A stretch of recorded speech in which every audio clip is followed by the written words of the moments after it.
Hombankan jala lagi wak.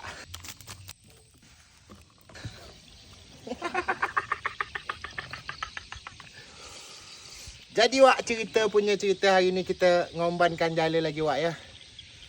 Sejak sampan ini turun wak, sampailah sekarang. Baru hari ni wak aku njala pakai sampan wak ya. Cuba tengok wak hasil dia wak. Dah lumayan juga wak.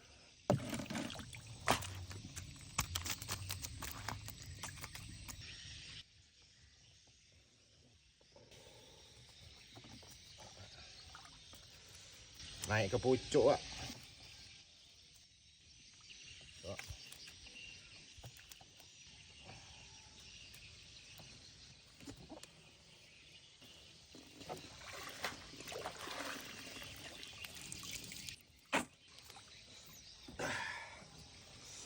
Gila wak.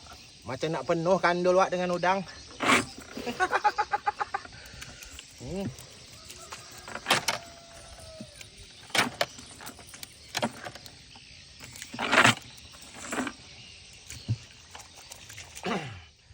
Jadi wak, kita hidup api dulu wak ya. Nak nangkuk dulu wak. Lah lama tak nangkuk dekat laut ni wak. Udang bakar ni paling sedapnya wak.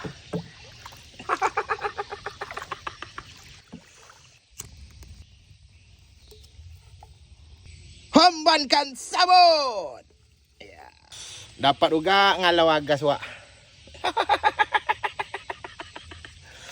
Aku paling hobi lah wak, nangkuk dekat laut ni paling sedap. Sudu tak ada emang wak, biasalah. Pakai harau buat air asam.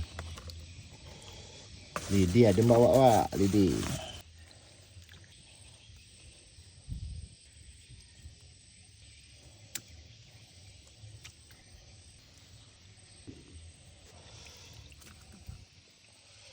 Hombankan udang. Dan di sini kita tengok udang bakar kita sudah masak. Gila. Menyala wak ai.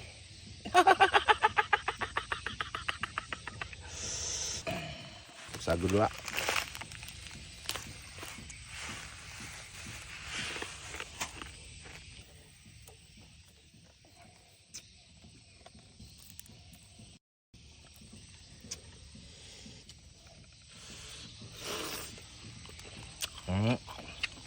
Nyala sedap.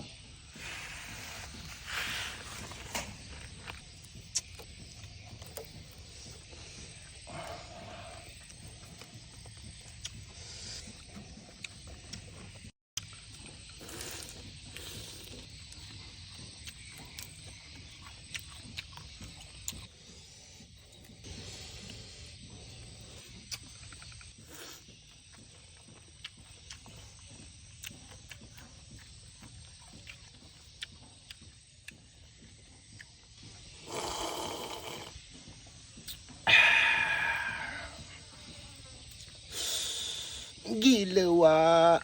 Menyala wak ai.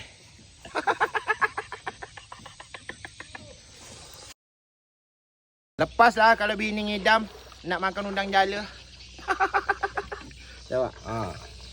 Ais, ada lagi wak bawah ni. Tu tengok kawan kita ni wak.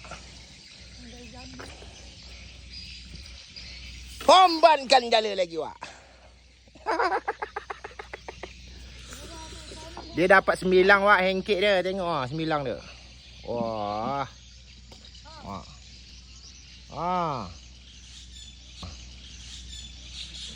Kena sagang wak 9 dia. Linyang lah misai dia balik sekarang wak.